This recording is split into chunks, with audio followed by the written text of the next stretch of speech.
family. I'm Dr. Mattox, and welcome to the I'm Not Crazy, but dot, dot, dot. We talk about what is behind the dot, dot, dot. I'm a triple fellowship trained, board certified psychiatrist, and I am thrilled to welcome you today. We are talking about food for thought, food, mood, and self sabotage. Now, you all know that what we do is we celebrate with food, we mourn with food, we embrace with food, from the funerals to the weddings to whatever. And we are today exploring the intimate relationship between what's on our plate and what's going on in our body and our mind. We're going to talk about the impact of those late night trips to the fridge on our psyche and not just our hips. Family, you know what to do. As you are tuning in, go ahead and drop in the chat where you're tuning in from. I have an all-star cast of characters today, and that is with Dr. Monique May. She is a board certified licensed family physician with over 20 years of clinical experience. She's also a two-time Amazon best-selling author of her books, Meal Masters, Your Simple Guide to Modern Day Meal Planning. Yes, I need that in my life. And Doc, Fix My Plate, the physician in the kitchen's prescription for your healthy meal makeover. I need that as well. Family, I think I've just given you two gift ideas as we are going into the new year. She's well known for her kitchen skills. And I'm going to let her talk to you a little bit more about something that she's created as we get into the show. Next, we have one of my favorites, and the Dr. Andrea Reed, psychiatrist extraordinaire. She is also a foodie. She is a part-time plant-based eater, a part-time vegan, or a flexitarian. I'm going to let her tell you what she is, but I understand all of it, let me just say. And then we have one of my favorites in the producer extraordinaire, former counselor, the Ellis Dean. Thank you all for joining us. I'm so glad that you're here. How are you doing today? We're great. We're great. We're happy to, as they say in Coming to America, we're very happy to be here. Well, good, good, good. And I am happy to have you here as we are navigating the holiday season. Mm. You all know that we self soothe with food. And we did it a lot during the pandemic, and it added up to COVID calories and pandemic pounds.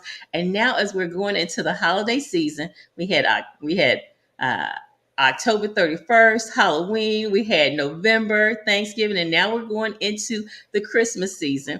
And we say, what do the lonely do at Christmas? Baby, we eat. What do the happy do at Christmas? Sugar, we eat. What do the poor do at Christmas? We eat. So we are talking today about food for thought. We're talking about food, mood, and self sabotage. What you think, family? And self sabotage and self sabotage. As we're going into the new year, we have on our minds we're gonna get healthy, we're gonna get fine, we're going to the gym, all that. But let's not wait until January. Let's go ahead and talk about some of this foolishness that we do that make the gym necessary. And I see Dr. Monique nodding her head. Dr. Monique, you go ahead and jump in. Well, thank you so much for having me, Dr. Rhonda. And I apologize to your audience for the background noise. I'm traveling. But as you mentioned, I'm Dr. Monique May. I'm a board certified family physician, known as a physician in the kitchen. And I help people, busy people, just like your viewers, discover, cook, and eat healthy plant-based food because my mission is to fix America's health one plate at a time. So, this topic is right up my alley. And what you were mentioning earlier is I'm also creating a vegan Worcestershire sauce that we can talk about a little bit later. But yes, I think this topic is so timely, not just because of the holidays. This is a year-round topic. But yes, I mean, food, we call it comfort food for a reason, right? Because it comforts us. It gives us, memories of good times, of happy times, of family times, usually. So I'm excited to be here. Thank you for the invite. Absolutely. And family, I did not dare try to say Worcester sauce. Of that, and I knew that you were going to know I was going to reveal my country if I got into it, so I just let her say all of that. But suffice to say, what I was really trying to say is she's a big deal. Okay. She's a big deal, and all of my folks are, but she's a two-time Amazon bestseller author. And so I have utmost respect. Now, as we were talking about the fact that, many times our food will provide a temporary sense of pleasure. It will relieve emotional discomfort when we're stressed or sad or happy or bored. We can have these food cravings. And so emotionally driven eating can actually help, get us there. How do we recognize when when we are being triggered by emotions and we're not actually hungry? And I'm going to just put that to all of you, any of you, which whoever wants to jump in. How do we recognize when it's an emotional trigger versus actual hunger? Well, if you don't mind, I'll just jump in because I'm going to defer to the psychiatrist on this question. But I think from a lay perspective, or for the average person, I really think it comes from a place of mindfulness and your mindset of being in tune and aware with what's going on with you, because you may not be able to put a word or a name to the feeling, whether it's anxiety or boredom or anger or frustration. Mm, Something's not right, when we're out of sync, when we're not in balance. And so if you're not physically feeling those hunger pangs, but you are reaching for snacks that are there because you like salt or have you, that typically is an indicator that this is not, you're not eating for hunger reasons, you're eating for the soothing aspect of that food or snack is generally what I would recommend. thank you. Anyone else want to jump in with that? I'll say this, and I had this experience last night. So this is just Andrea. This is not Dr. Reed speaking. This is Andrea. I was on the phone with my godmother last night, and I said, I don't know what is going on. Standing in my pantry, not hungry at all. I said, I don't know what's going on, but I am craving sweets, and I'm gonna eat some chocolate chips right now. I'm craving sweets so much. I'm just gonna take a handful of chocolate chips. And that was not an indicator that I was hungry. That was an indicator that I was wanting to avoid the conversation that she and I were having. And that avoidance was going to be stuffed by the dopamine hit that the sugar and the chocolate chips were going to provide me. Mm-hmm. That dopamine hit. Keep going. So a lot of times the dopamine is what is going to provide us pleasure. That's the hormone in our brain. It's like, I feel good. I feel good. Like that James Brown song. I feel good. Da, da, da. And so when we hit that, and we can hit that by a lot of different ways. I mean, we can hit that if we think about it with sugar. Sugar is a big culprit of that. We can hit that by laughter can sometimes provide a dopamine hit. A shopping for some people being me, can provide that dopamine hit. And then other pleasurable sources, and sometimes even illicit substances. Think about cocaine and methamphetamines. Those Mm-hmm. also really cause a great flooding of dopamine. So, well, a lot of times we'll say, "Oh, I've got a taste for something," or "Oh man, I could really go for a pound cake right now," especially that crunchy top of that pound cake. And it's really that we're avoiding something, and that's just the way that cookie crumbles. Yes. When you were talking about cocaine and methamphetamine, it made that chocolate seem not so bad. I got to tell you, right? Well, When you were talking about thousands of dollars in credit card debt, somehow that chocolate did not feel as bad. Right. And yet, it It- may not feel as bad, but a lifetime of that, mhm. a minute, what is it? A minute on the lips, a lifetime on the hips. And then that um, paired with abdominal obesity can be, it can get to your heart, the heart of the matter. And so as we're gaining weight because we are trying to avoid our triggers, you know, long term, it can be a problem. Mhm.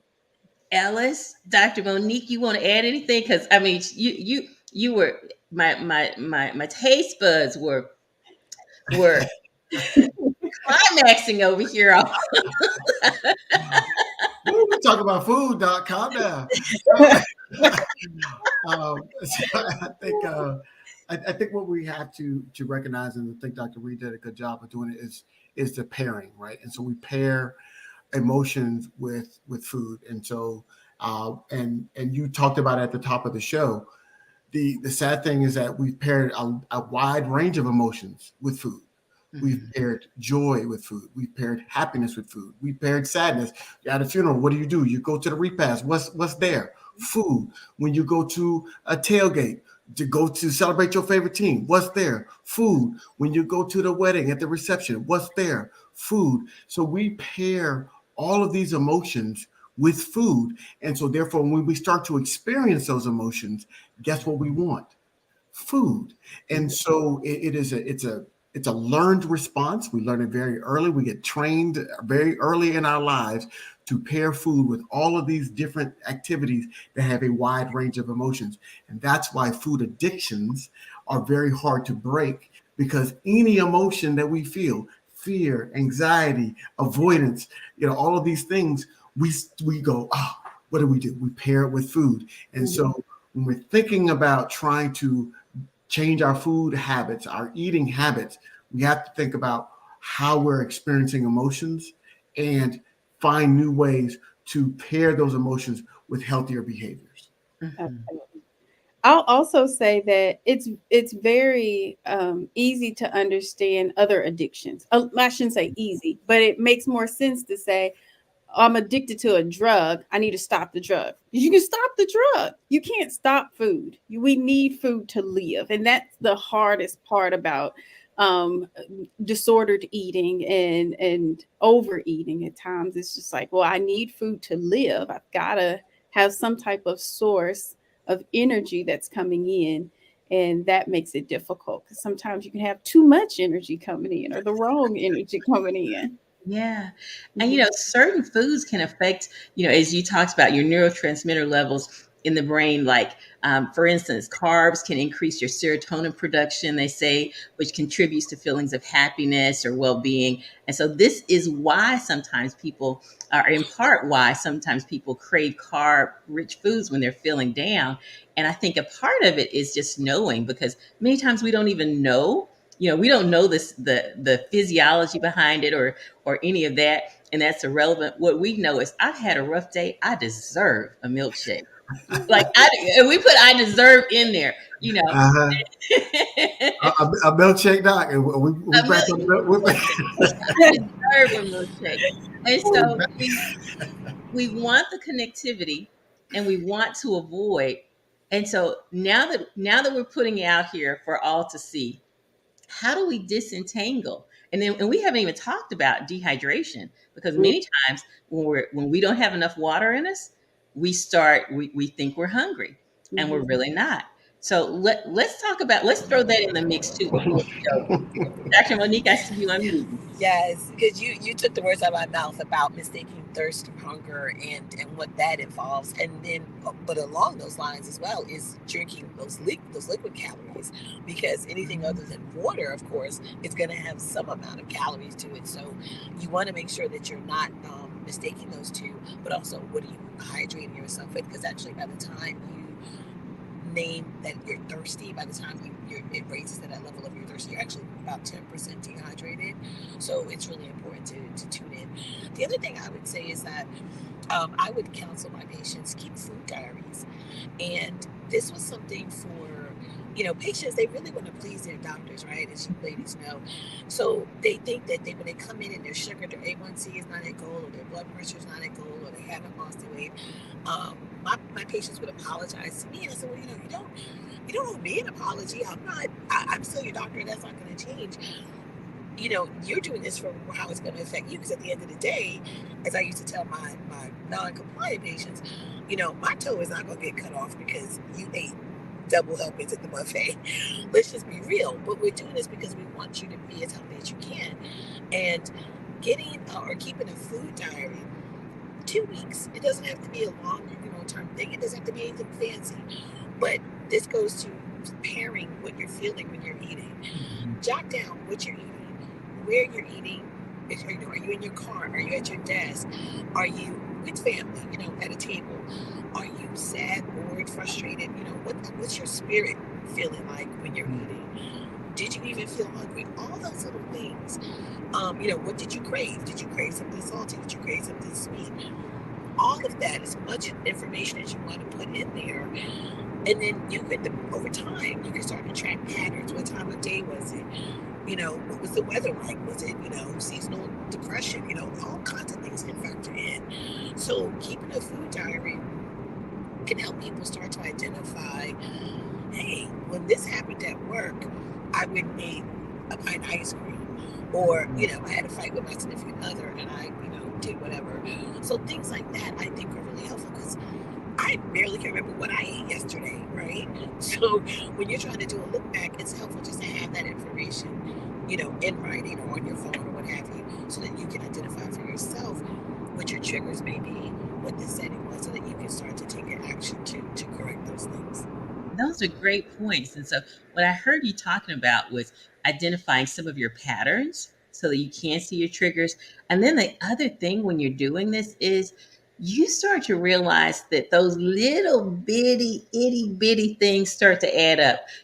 When you have to add on the cookie that the coworkers brought in or the cupcakes, and you wouldn't have even thought about that, but you can start to see how the sugary drinks, the milkshakes or whatever, that stuff you can look up. You can look up and you can have 1,500 calories that are based in fluid that's not even related to food. I'll always remember the guy who came in saying, "Doc, I need you to get me something for sleep." And I asked him about his caffeine intake. He was like, "Oh no, I don't drink coffee." I said, "Well, what's in that those big Sonic cups? What's in that Sonic cup?" And it was tea. And he did not equate tea with caffeine. And so he was up all night using the bathroom, couldn't sleep, and did not realize that if you drink 3 of those a day, which is what he was doing, number one, you are sabotaging your diet, but you are going to be up all night going to the bathroom. And so when he stopped all of that, and you would have thought I told him to give me his right lung or something. But, but when he came, I didn't put him on a medicine. I just said, cut out the tea. When he came back, he had lost weight and he was sleeping without a medicine. And so many times what people come in, what you're going to your doctor for to help you fix, if we can spend a little bit more time on diet and nutrition, then you can fix that without a pill. And that's one of the things you guys come in saying, "I don't want no more pills." We don't want to give you pills. I have no investment in the drug companies. Pfizer don't know my name. Kaiser, none of these people know my name. And so I'm not getting a check off of you taking 7 pills. I don't want you on pills. Okay. So I say the same thing. I want people to be on the less amount of medicine, the least amount of medicine as possible, because that is going to result in the fewest side effects and interactions as possible. And so one of the things that I recommend to everyone that comes in is a mood tracker. And I am an iPhone snob, let's just be real. And so there's this app on there. I'm not sure if it's on the Android platform because don't care. But, but time out, guys. Droid friends, I'm going to put her in timeout. You can say the word. Okay, Karen. but there's this app called Daylio, and it's Daylio. It's a green app, got a circle face on it, and it's so easy to use. And I tell people to try to use it in the morning, it's when you wake up, and then at nighttime before you go to bed. And the simplest way to use it is to click on a smiley face, kind of like the smiley faces that are on those hospital boards in the bedroom and the rooms of the hospital exam rooms. And so you just click on the face that associates with how you're feeling. And if you want to go even further into depth of it, you can choose the activities that you've done for the day, the way, the people that you talk to, and those can help us. Those smiley faces can help us to track your mood throughout the month, so that we can see really, were you feeling bad every day? Was it every day that led to how you were eating and what you were doing? Or was it that it was these few days that triggered this, and then you notice your binge eating to increase over these 4 days versus it was happening every day? So it really helps in understanding your triggers, into understanding what your mood really looks like and your behaviors. And a lot of times these maladaptive behaviors are helping and temporarily helping with mood. And so then after that, once we figure out what the maladaptive behaviors are, the overeating, the eating inappropriate things, we can start to learn healthier coping skills. And that's another conversation. Or it might Uh, be towards this conversation as well. It just yeah, depends. this conversation as well. Yeah. When and Ellis, you'll remember this when we were doing a show. I think it may have been around menopause or something. We had a lot of questions from women who were like, you know, now that I am perimenopausal or menopausal, whatever, that their cravings had changed, and Mhm. I couldn't address that because that's not in my that's not in my skill set. Is that something that you all hear about in with the cravings? And if you have any information that you could share as it relates to how to how to get those cravings down. One of our guests talked about, plant-based eating, of course, in terms of just eating what was from the earth. And if you're not eating sugary stuff, then you don't crave sugar. But Mhm. what are your thoughts? I saw you unmute. I think maybe both of you have unmuted. So whoever wants to jump in, jump in. So, I, go ahead. so if we look at our people with uteruses, uteri, their the trajectory through life. Every time we have a different change in our reproductive health status, things change in regards to our mood, the foods that we crave, the things that we do. So, like at menarche, when you first get your menstrual cycle, you'll notice, especially if you're a mom, your child changes significantly at that period of time in the behaviors that they do. And so even a lot of times the foods that they eat change. And we think about this as we grow older, every time that our menstrual cycle starts, that week prior to it, we truly do crave different foods or we act differently. And sometimes that can be even more severe than typical PMS. That can be what we call premenstrual dysphoric disorder, which is PMDD. And that's really severe. So then we have these monthly changes during our health. And then you have a change at the end where perimenopausal and then menopausal, where things, food, mood, and behavior change as well.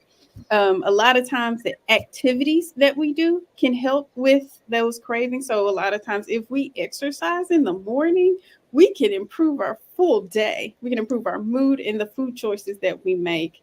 And we inevitably will increase our water intake at that time too, with that type of change of behavior.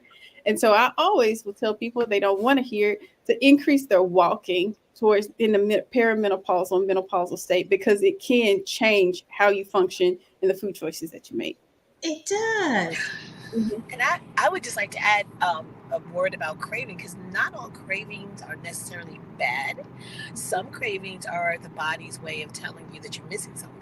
Mhm. And the most commonly known ones are, when people crave, we call it pica, when you're craving ice or starch, clay. Some people, and it's so weird. Like, how do you know? I had an aunt she told my mom, she said, I just want to eat a box of starch. I was like, how do you know that that's what you want to eat? Like, that to me was just so oddly specific, but she was anemic.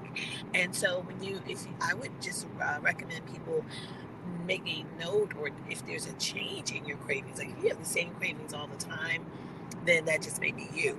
But if you're noticing that, as she mentioned, certain times in the month or over your lifespan, that your cravings are changing or becoming what you might think are a little bizarre or weird, definitely go to your doctor because you may be developing a medical condition that your body is trying to tell you needs to be corrected.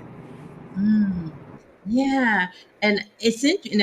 Ellis, Ellis, I know we went down a place where you couldn't add anything, but Ellis, you can add whatever you like to add right now before we move on. What you got?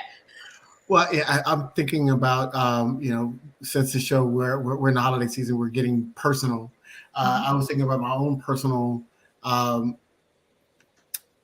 bad diet habits, and for me, that liquid, those liquids, you're having those that beverage when you get home from work and you say, "Oh, I just need to relax," right? And so that relaxing accelerant is typically alcohol, right? And so you pour yourself a drink, and then your body develops tolerance, and so that For men, you're only supposed to drink 2 ounces per day. Women, 1 ounce per day.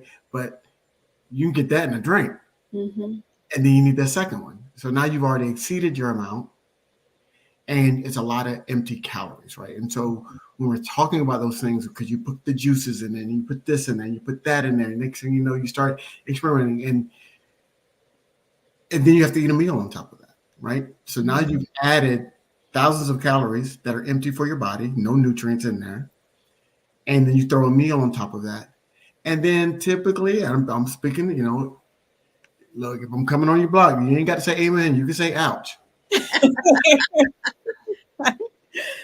Then we eat that meal that's typically loaded with carbs, and then we sit down on the couch because that's our relaxation time, right? This is the end of the day. We're done. We had a hard day, and we've convinced ourselves that this is how we need to reward ourselves for that hard day. And then we sit, and your body says, "Oh, I've got all these great carbs in here. What am I supposed to do with it?"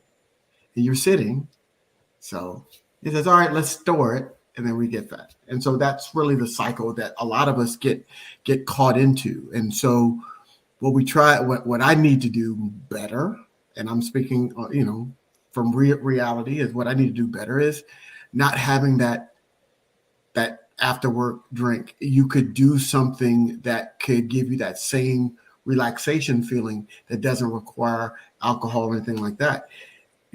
Going for a brisk walk, a 15-20 minute walk, will give you that same effect, plus the added benefit of the dopamine release in your brain after exercise. So you're going to have a euphoric feeling, and you're going to have that relaxed feeling because you just exercised and relaxed from your day, right, without having the drink. And so there are some things that we have to do, but we have to relearn some behaviors, and we have to teach ourselves some behaviors. We picked up those bad behaviors by doing them repetitively. We have to pick up good behaviors by doing them repetitively. And I think sometimes we tend to want to have good behaviors become instant, right?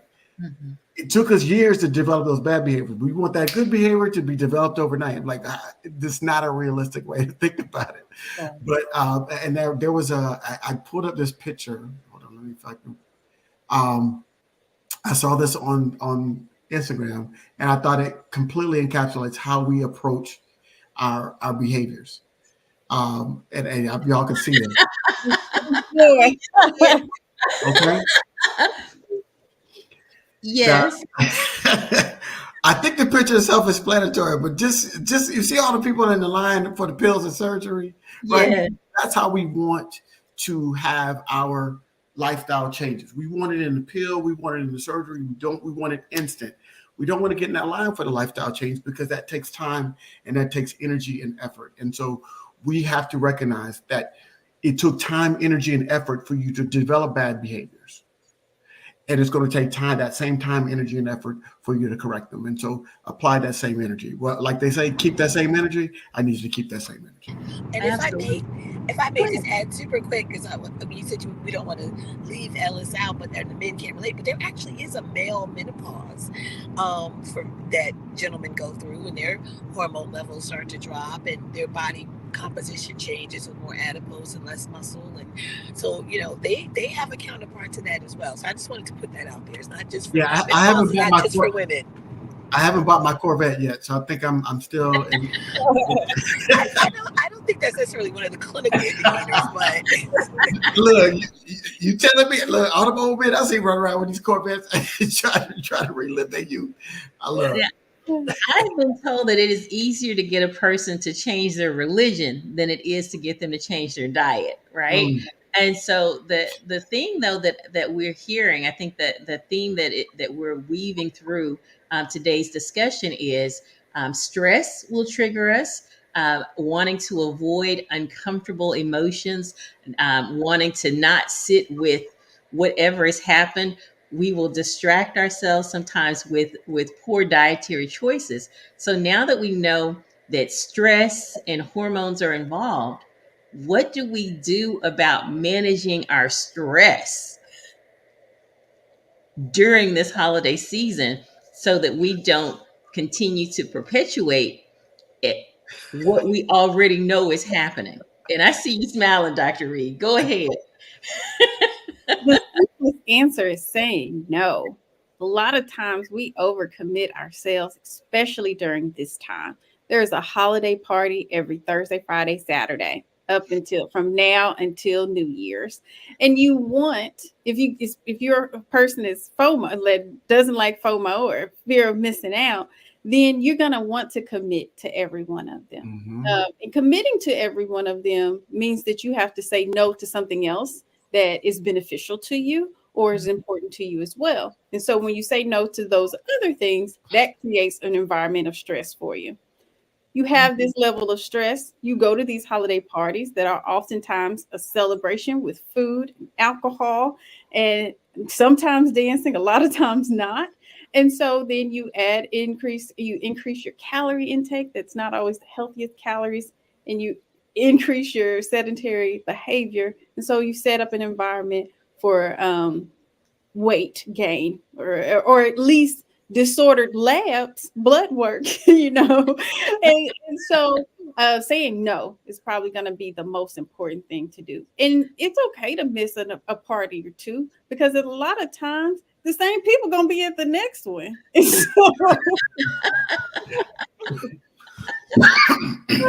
I feel seen and heard, for the record.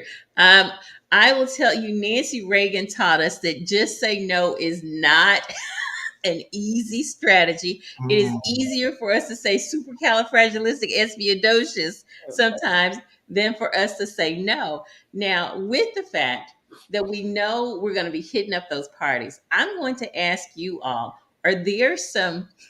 Are there are there some healthy? And now, don't talk to me about no celery. All right, I'm going to go ahead and put that out there. I don't want no celery. I don't want none of that. None of that. You give me some stuff that tastes good that I can eat, because I am going to eat, and I want it to be good. So give me something I can do when I go to these parties, so that I don't consume 1,500 in one 2-hour setting, but that I'm satisfied when I leave. Dr. Monique, you smiling. The Floyd. Well, and believe me, I feel I too feel seen and heard. But like we talked about earlier, I would say drink water before you go. That's number one. Drinking water so that you take that edge off. You don't want to go to a holiday party starving. Because then what is it? You're the saying our mothers used to always say, your eyes are bigger than your stomach, right? And you want to eat everything, all of Yes. the things.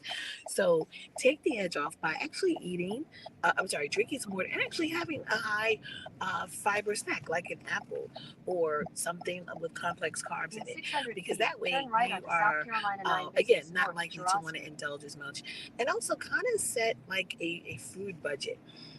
Be mindful, be purposeful, say, okay, I'm going to indulge or have some of the things, but I'm going to, set a limit as far as what I'm going to eat.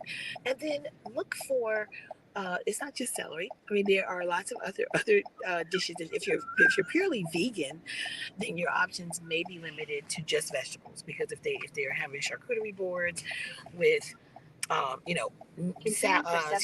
like salami and things like that, hams, things like that. Of course, you're not going to eat that, or cheeses. So your options may be more limited if you are 100% vegan. I went to a tailgate during GO, and I took my own food because I already knew what it was going to be about. Okay, my son is a sophomore at A&T. I went to my very first ever GO, had a great time, but took my own food, and it was something simple like a chickpea tuna salad, faux tuna salad. Some mashed chickpeas, some vegan mayonnaise, a little bit of celery, and just like you would make tuna fish. But I had that with me, and so you might not want to. That might not be the appropriate thing for a holiday party, but again, you can maybe eat something in your car before you go, or just have in mind that I'm going to look for, roasted vegetables or other non or plant-based options that are available. If you're vegetarian and you are eating, cheese and so forth, then you just everything in moderation. And I would say plan to limit things to like your palm of your hand. That's what we define as being a sample. I'm sorry, a serving size. And so if you say I'm going to have this much, and be strategic and plan what you're going to eat, then you are likely to do better. And also, too, I would recommend drinking something like a club soda, which has the bubbles in it. That may make you feel full as well, and so you are hydrating, but you're not getting empty calories, and you are still, and it gives you also the idea of you're not drinking alcohol, but you have something other than just plain water. So those are Okay. just some of my tips. Bubbly. So you're I, planning. Go ahead, Ellis. Go No, ahead. I definitely agree. I would say avoid the grazing, and that happens at those parties where you have that big table full of food, and you just But kind of. I like crazy. I know we all like grazing. It feels great, right? We have this all of these selections and available to you. Don't graze. The other thing is, especially, I totally agree. Don't go there hungry, because typically you're going to overeat at that point. And then you might fill up with a lot of sugar. And so sugar fills that up and gets into your bloodstream quicker. And you say, oh, I feel full. So now I'm good. I'm satisfied. But again, there's those empty calories of sugar. And particularly if you're pre-diabetic, diabetic, and like that, that sugar spike is not really good. It's not good for any of us anyway. But typically that we'll do when we'll get there when we're hungry. Don't run straight to the liquor table, right? Because that also empty calories, sugar, we start our inhibitions go down as the alcohol goes up, Yes. and then we tend to overeat more. And so therefore, so we should eat first before we start partaking in any type of alcoholic beverage, because we tend to be a little bit looser with our discipline when we drink alcohol. um, and finally, I will say that maybe keep it like Dr. Monique did at Jiho, is keep a little bag of nuts, keep a little keep one of those bars, those healthier bars in your purse, in your pocket, in your jacket, whatever. So if there are foods that are there that you know is going to destroy your diet, just eat that, right? Instead, I would suggest eating, like my mom used to say, before you go to somebody's house, I'm old school. Don't let them think that people think you hungry, right? All right. So my mom would make us eat a sandwich before we went to somebody's house for dinner. They'd be like, "Well, wait a minute, are we going over there for dinner? You're gonna have these people think you hungry." Mama, I love you, but that didn't make any sense. Yes, So, Miss Dean, it made sense. but look, y'all do exactly what I was talking about. So, um, do the same thing that your mama did, right? Eat your salad before you leave, before you go to the party. Eat you something that's going to be healthier. That's going to start that filling up process. So when you go there, you can graze, but just lightly graze, and then you'll feel more comfortable having the alcoholic beverage, because you know you've put good food into your body, and then you filled up somewhat before you even got to the event. Absolutely. And now I'm going to pivot a little bit because we've been talking about holiday eating. But let me just say, one of the things that I noticed while I was in med school was that if I ate certain things in the evenings, I was out for the count and I was not going to finish studying. Right. And so, how do we have a lot of kids who've been diagnosed with ADHD, and there are certain foods that really can contribute to more hyperactivity or more cognitive dulling. So, if I eat spinach and eggs in the morning, I'm a machine. If I have Ellis, turn your head and close your ears. If I have brownies for breakfast, yes, I have done Uh, it on a time or two. It's going to be a rough day for me. Okay. If I have for lunch fried rice, it's going to be a rough afternoon for me, and my notes are going to completely suck. So let's talk for mm, some of those who already mm. got their holiday eating together. Let's talk about every day. Okay. What kinds of things can we eat if even if we haven't been diagnosed with ADHD, but if we want to be a beast and concentrate on our work day or our school day?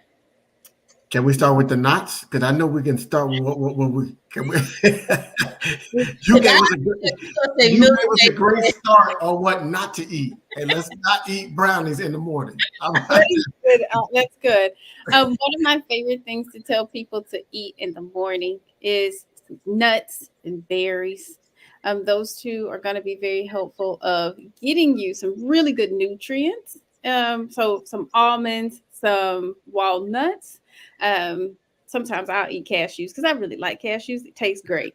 Um, and then some blackberries, raspberries, maybe some strawberries as well. But something like that that's going to include some good healthy fat and then some complex carbs and some fiber is going to help your brain to fire off as well as it could, in my opinion. And I've noticed that a lot of my patients do function better when they have something like that in the morning versus our typical Sunday morning brunch. And we all know what Sunday brunch can look like. And so that can have you down for the count by 2 o'clock. Whereas nuts and berries and things of that nature can help you to function fairly well in the morning, especially for those that are not as hungry, because there are some people that don't wake up starving in the mornings. Mm. Mm-hmm. I agree. I would also add that the complex carbs, like the whole grains, like for me, I love quinoa because I don't like oatmeal. I have texture issues. I don't like the way it feels. I don't like the way it looks. But quinoa, which has the essential amino acids, it checks a lot of boxes. It's gluten free, so for people who have those issues, and you can really dress it up as much as you want. I have in my cookbook. I have a quinoa. I have a breakfast quinoa, and I have a savory quinoa because it can be like a chocolate cake. I make like a chocolate cake and quinoa had a baby. This is what it would taste like, and so you can still get some of the mildly sweeter variety of that as well. The other thing I would say as far as what not to eat is going to be those simple carbs. Not all carbs are bad. If you don't want to eat carbs because you don't want to eat carbs, that's you do you. But I don't like when people kind of lump all carbs together and say, well, I'm not eating any carbs. I mean, carbs are a powerful source of energy for our bodies. Our brains operate on glucose, which is a simple carb, which comes from the breakdown of complex carbs. So it's what type of carb you're eating. And those simple processed carbs, typically found in white rice, processed breakfast cereals with all the sugar added, white bread, those are the carbs that your body doesn't have to work to break down. So as soon as you eat it, the glucose gets absorbed into your bloodstream. You get these peaks, and then you crash. And what that means is when your sugar levels start to drop, you may feel lethargic, you may get a headache, you may get nauseous, you're not as sharp mentally. Versus eating complex carbs, like Dr. Reed mentioned, or some of the nuts that she mentioned, the oatmeal, quinoa, brown rice, those things that your body has to work at breaking down. And what the result is a sustained, prolonged release of glucose and other nutrients, so that you're not as likely to have carb cravings, and you're not likely to bottom out or plateau in either the way you feel or the way you think. So that's the key difference. And it hydrated, like we mentioned, but I think it's just staying away from processed. If you and the way you can tell if something is processed, read your label, right? And first of all, let me just go back. All food is processed unless you're eating it right out the ground and you're doing nothing to it. All food is processed. And cutting it, making it smaller, and frying it or baking it, all of those things are processing. Again, it's the type and way that something is processed that determines if it's healthy or ideal for you. So start by reading your labels. If the first 5 ingredients, let's just keep it simple, if the first 5 ingredients contain words you can't pronounce, or sugar, salt, anything like that, you probably don't need to be eating it. So that's kind of a quick and easy approach to that. Good point. And the interesting thing of what she was saying is, as she was talking about the if you can't pronounce it, or it's not, if you can't pronounce it or it has sugar, that lets you know. The other thing is a whole lot of just the packaging, the way it presents or whatever. If you can get it in the vegetable and the fruit aisle, maybe it's a little bit better. But I will say, when you were, as you said, the complex carbs, that we were talking about the cravings, when you're eating those types of foods, they help to decrease those cravings as well. Ellis, you were so expressive. What say you? No, I was going to echo what Dr. Monique was saying, is that I changed my breakfast habit from that sugary cereal that they tell you it's good for you, healthy for your heart. I'm not going to say the name because I don't want to disparage anything, but it was like they always got all these commercials about how it's heart healthy, but it's got a whole bunch of sugar in it. I switched to egg white omelets with some spinach and some diced vegetables, and you can buy them already prepared, so you don't have to. Mhm. It doesn't take a long time to do it. So I know a lot of times people say, "Okay, I don't have the time to do it." You buy your egg whites in a carton. You buy your diced vegetables, your diced peppers, your onions, and some spinach. You drop that in a pan, egg white omelet, and I felt so much cleaner and better. And I had that sustained. If you want to add, you can add a small piece of wheat toast there if you want. If you want some carbs beside it, but those type of things, you get your protein, you get some great vegetables into your system, and limit your salt. And you can add pepper. I like a little spice, so I dice up some jalapenos and put it in there to put a little spice to offset some of the salt. And those things make you feel better. When you're talking about later on in the evening, how do we continue that? Because you're going to, and let me just say this for the folks, we're giving this great advice. Give yourself some grace on that transition period. All right. Mhm.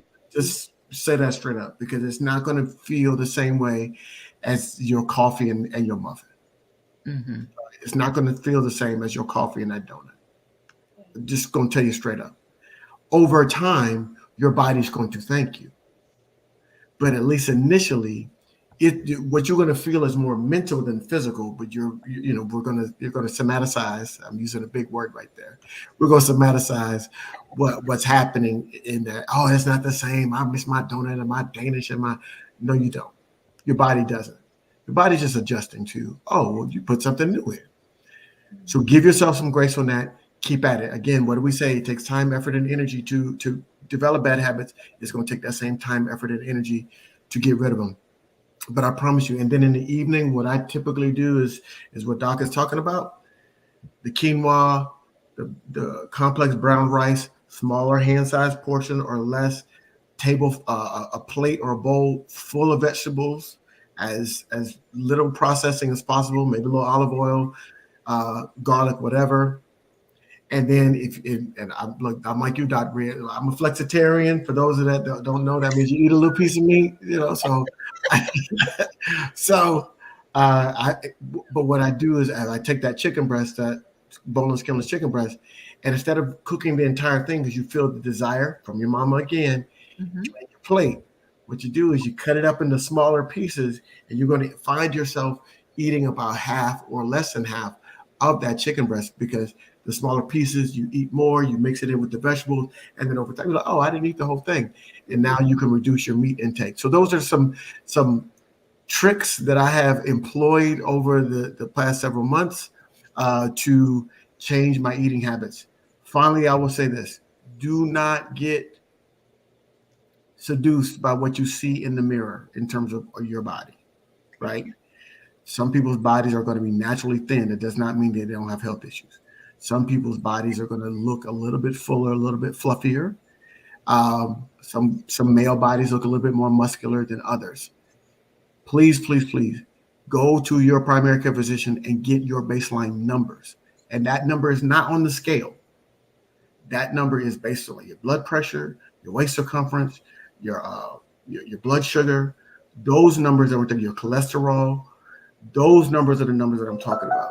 Get your baseline and then get them checked periodically. You can buy a blood pressure cuff for your home, so you can take that. You can get a pulse oximeter for your blood oxygen level. All of these things you can do at home. But get your baseline. Know what works for you. And Black people, we have had a whole show about BMI and Black women in particular. Throw that number out, okay? It's okay. The BMI is some foolishness. If your numbers are good, work with your doctor and then change your diet. That's and I'm through. Thank you. Now, listen, Ellis, you let us know if we need to address anything in the chat, but we have made it to towards the end of the show, and I want to make sure that I leave you an opportunity to leave your strategies for planning and for executing, beginning to execute now, not on January 1, but now. And so I like to get a running start in December. So in January, I have my paired habits and that kind of stuff. What strategies would you suggest to those who are listening in use in order to not self sabotage when they are stressed overwhelmed, or otherwise just Yeah. if you can't find a word for it, so that they don't overeat to self-soothe. Yeah. And so I know that it is hard to go from a fully processed, fat laden, simple carb meal to eating clean, where you have whole foods, plant based, boneless, skinless chicken breast. Like it's very difficult to go from that to that overnight. Yes, your body will be confused, and it's a good confusion, but it's really difficult to go from that. So for my people that I see, I try to ask them to substitute at least one thing that they're typically eating in a meal for something that's, if we go from like good, better, best. And so let's say French fries are good. Can we switch to better, which would be a baked potato, or can we switch to best, which would be a sweet potato in that meal? So doing little incremental changes like that can help hold like overall. The other thing in regards to eating when stressed and at home, try not to buy it. Like for me, I had to resort to chocolate chips because I legitimately had nothing else. I had nothing else. I had chocolate chips, blackberries, and raspberries. And did I choose the chocolate chips last night? I did. Okay. A human, not a robot. And that's the thing. I'm also very okay with having made that choice last night because I know that that was one singular choice. And that we are humans and we're not going to make the best choice every day. Today, I will choose berries if I do. Because I mean, I'm thinking about it, I'm talking about it, I'm going to do it. And so give yourself grace. Try to do the good, better, best changes with your meals. And then when it comes to holiday parties, if we're thinking about that again, you know when something like don't put everything on your plate. Like everything doesn't belong there. Some foods you already know that's gonna not taste good. Like you know so and so's potato salad is not the best. Don't put it on your plate because if you put it on your plate, there's a high chance that you're gonna eat it. Then you're gonna be upset because you ate something that was nasty. Just leave it off. Okay. And so try to just do that. And those are my and then drink water. A lot of times, like y'all said, we don't drink water. Try to drink water, a bottle, and then wait 15 minutes and see if you're still hungry. And then you can eat at that point. I love it. Drink water. If you botch up a decision, it's one decision and you can do better the next go round. Yeah. Good, good, good. And think good, better, best, or something along those lines Yeah. to make better choices. Dr. Monique. Similar along the same lines so Dr. Reed said, reframe your thinking as opposed to thinking what I can't have, think of it as what you can have. And for me, that's one of the fun things about being plant-based or vegan, is that how can I recreate something? How can I substitute that? For those who are not interested or don't have the time to do that, you can still implement that by, like she said, doing a good, better, best, or just reframing the way you're thinking. Because when you think of it as, oh, I can't have this or I can't do that, then it becomes, people are averse to negative things, to punishment. But if you enable yourself, if you allow yourself to know that, yes, I can have, it's the holidays, I want to have, grandma's red velvet cake. I'm going to have, you know, a piece this big or something like that, as opposed to saying I can't have it, and then you get all the guilt when you do eat it because you told yourself you can't have it, versus Mhm. allowing yourself to have it and to enjoy it and to um the other thing I would say is slow down. Sometimes we overeat because we are eating too fast. Slow down. No one is coming to take the food from you. Like just be mindful, be present. Let your taste buds actually do their job and taste the food, and just put your fork down between bites. All those little kind of etiquette things that we've learned, or just good table manners, do that, because you may find that you take less in, and you're not looking at your plate like, oh my god, where did it all go? I don't even remember eating it all. So that's my recommendation. I love it. Put your fork down between. Give yourself the latitude to enjoy that. How many times have we been craving chocolate and then we ate everything but chocolate. And then at midnight, we went and consumed a gallon of chocolate ice cream. So go ahead and address. Woo, this feel like a confessional. I don't know. I don't know. No, it was not. It was I didn't know you was Catholic, Dr. Rhonda, but no, but we go and we overindulge in something ridiculous. And so if you have the craving and you have and you have something, go ahead and give yourself the opportunity to have a small sample of it so that you don't overindulge. So don't buy the family pack of chocolate chips. Maybe Mhm. get the sample pack of it so that Uh-huh. if you indulge, Small. I'm trying to decide if I'm going to let Ellis have his final say. What say you all? Should I let him speak again, or should we go ahead and reject him?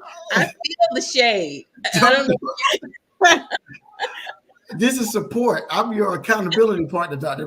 Maddox. That's Now, all. Ellis is That's my all I'm big doing. brother who talked bad about me in front of all my friends. Okay. Okay, so my last statement is this, and as you're talking about it being December, and we know January 1st, everybody makes all of these New Year's resolutions. So first thing I will say is this: don't do it. Right? Don't make it a resolution. Why? Because research says that only 9% of Americans that make resolutions complete them. 9%.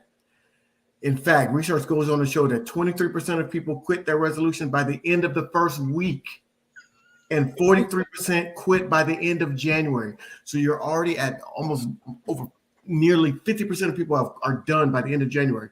And what does that quitting do? It gives you the opportunity to quit again. Mm. So you start new habits. So we start breaking down those barriers, and it also erodes your self-esteem, because if you set a goal for yourself and you don't achieve it, you quit, you drop, and it lowers your self-esteem. And when we do that, we feel bad, and then we overeat. So we create a cycle by doing that, by creating these New Year's resolutions that we are not, statistically speaking, only 9% of the people are actually going to complete them. We'll take that off the table. So what do we do? How do we do this? We do this by incremental. We do this incrementally. And Dr. Monique and Dr. Reed gave some great tips on how to do it, right? Do it in a way that makes the most sense for you. You have to devise your plan. You can't look at somebody else and what they did and how they did it, and I'm gonna copy that. No, find what's best, what works for you, and get into that rhythm. I love what Dr. Monique said about the mindset change. Don't say what you can't eat. Say what you can eat and be creative. Finally, what I will say is this: plan your time, right? If you know you're going to be out and about throughout the day, prepare some snacks, because there's a lot of fast food and there's a lot of food, especially you go to these restaurants filled with sugar and salt and all these other things. But you say, oh, I don't have time to eat. I don't have it. You need to be fueling your body throughout the day and find those ways. And sometimes we can't always find a Seasons 52 or somebody, a Kale Me Crazy, whatever those salad places are, whatever it is, you can't find them. And then now you end up going to a place that you know is bad for you, and then you feel guilty. Have some food, prepare.